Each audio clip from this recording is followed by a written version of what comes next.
Hi అండి. అందరికీ నమస్కారం. ఇది బ్రహ్మంగారి మఠంలో ఉన్నటువంటి బ్రహ్మం సాగర్ ప్రాజెక్ట్‌కి వెళ్ళేటటువంటి దారి.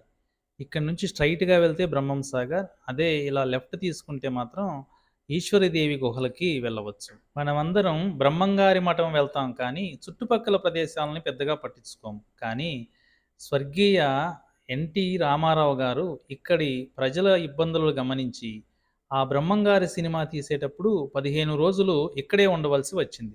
ఆ సమయంలోనే ఇక్కడ ప్రజలు నీటి కొరతను ఎదుర్కొంటున్నారని తెలుసుకొని, ఈ ప్రాజెక్ట్‌కి 1983లో శ్రీకారం చుట్టడం జరిగింది. మన ఆంధ్రప్రదేశ్‌లో ఉన్న అతి ముఖ్యమైన నీటి ప్రాజెక్టుల్లో తెలుగు గంగ ప్రాజెక్టు కూడా ఒకటి. ఆ తెలుగు గంగ ప్రాజెక్టుల్లో తుది అంశమే ఈ బ్రహ్మం సాగర్ రిజర్వాయర్ ప్రాజెక్ట్. బ్రహ్మం సాగర్ బ్రహ్మం గారి పేరు మీదనే బ్రహ్మం సాగర్ అనే పేరు కూడా పెట్టడం జరిగింది.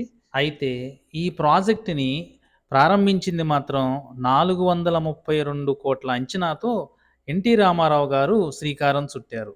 కానీ 2006లో ఈ ప్రాజెక్టుని సోనియా గాంధీ చేతుల మీదుగా జాతికి అంకితం చేసిన వారు స్వర్గీయ డాక్టర్ వైఎస్ రాజశేఖర రెడ్డి గారు. అయితే ఈ బ్రహ్మం సాగర్ ప్రాజెక్టు సామర్థ్యం 17 టీఎంసీలు. కానీ ప్రస్తుతం 2.5 టీఎంసీ వాటర్ మాత్రమే ఉంటున్నాయి. ఈ ప్రాజెక్టు వల్ల ముఖ్యంగా మైదుకూరు, బద్వేలు నియోజకవర్గ ప్రజలకు తాగునీటికి మరియు వ్యవసాయ అవసరాల కోసం చాలా బాగా ఉపయోగపడుతుంది ఈ ప్రాజెక్టు. సుమారుగా 27 మీటర్ల హైట్‌లో ఉండి పర్యాటకులను విశేషంగా ఆకర్షిస్తుంది.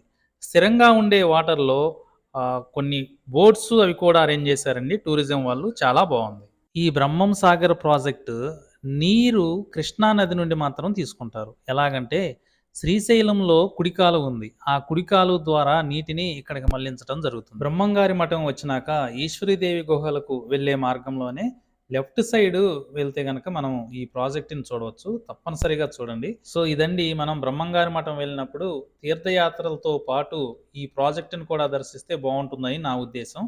సో ఈ వీడియో గనక మీకు నచ్చినట్లయితే వీడియోని లైక్ చేసి ఛానల్‌ని సబ్స్క్రైబ్ చేస్తారని ఆశిస్తున్నాను.